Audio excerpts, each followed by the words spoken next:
Today, we're talking about something truly terrifying, the moment your own body betrays you.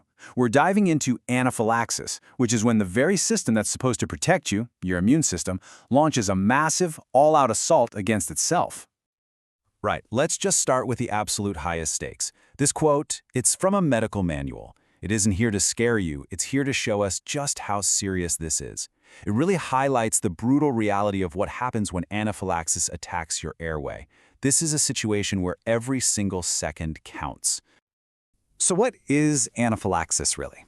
Well, at its core, it's a massive whole-body allergic reaction. It happens fast, it hits multiple parts of your body at once, and yes, it can absolutely be life-threatening. You can think of it like your immune system's fire alarm going haywire, calling it a SWAT team for a spider. It's a catastrophic overreaction. Okay, so if you're going to fight it, you have to know what it looks like. So let's break down what this overreaction actually involves, and, crucially, how it's different from a more minor allergic reaction. Now, this is where it gets really interesting. See, a simple case of hives, that's usually caused by just one chemical messenger, histamine.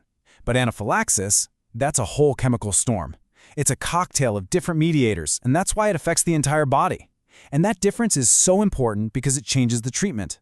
Antihistamines, they can help with hives, but for the chemical storm of anaphylaxis, there's only one first-line defense, epinephrine. And when we say it's a multi-system attack, we really mean it. Your respiratory system gets hit, you can't breathe, your throat feels like it's closing up, your cardiovascular system can just tank, blood pressure plummets, your skin breaks out in hives, you swell up, even your gut reacts with cramping and vomiting. It's just this devastating cascade of failure across your entire body.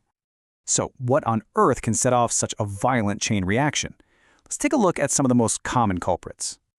The interesting thing is that the triggers tend to change as we get older. For kids, the biggest danger is often food, peanuts, milk, things like that. But for adults, the risk shifts and medications actually become the #1 cause.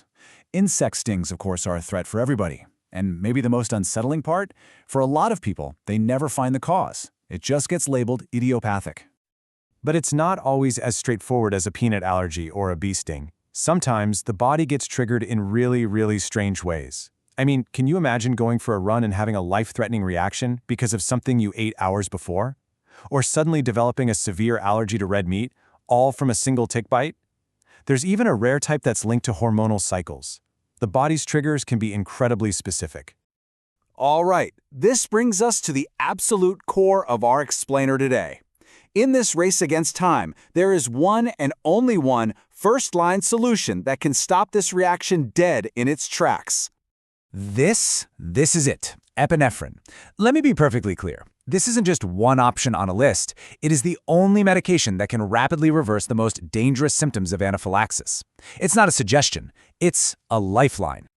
The protocol is simple, and it's non-negotiable. Step 1, inject epinephrine right into the outer thigh. Immediately. Don't wait. Step 2, call for help every single time, even if you start to feel better, and we're going to get to why in just a minute. And 3, if you can, get away from the trigger.